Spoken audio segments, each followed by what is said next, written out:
আপনার বাড়িতে বা আপনার ফ্ল্যাটে প্রবেশ করার সময় বা আপনি যে প্রধান দরজা দিয়ে যে প্রবেশ করছেন, সেই প্রধান দরজার সামনেই যদি টয়লেট থাকে, তবে এটিকে বাস্তুশাস্ত্রে একটি দোষ ধরা হয় এবং এর ফলে ধন নাশ হয় বা অর্থের নাশ হয়।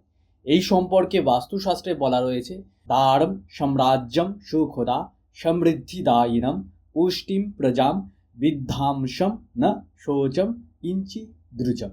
অর্থাৎ আপনার ফ্ল্যাটের বা বাড়ির যে প্রধান দরজা বা মেন ডোর, এটি খুবই একটি শুভ একটি জিনিস এবং এই মেন ডোরের সামনে যদি কোনো রকমভাবে টয়লেট থাকে, তবে ধন নাশ হয় বা আপনার ধনহানি হয়। তো এই ধরনের বাস্তুদোষ থেকে সবসময়ের জন্য আপনারা বিরত থাকুন এবং অ্যাপ্লাইড বাস্তুশাস্ত্রের কোর্স জয়েন করতে আপনারা আমাদের হোয়াটসঅ্যাপ করতে পারেন এবং ডেসক্রিপশানে দেওয়া লিঙ্কে ক্লিক করে আমাদের টিমের সঙ্গে আপনারা যোগাযোগ করতে পারেন।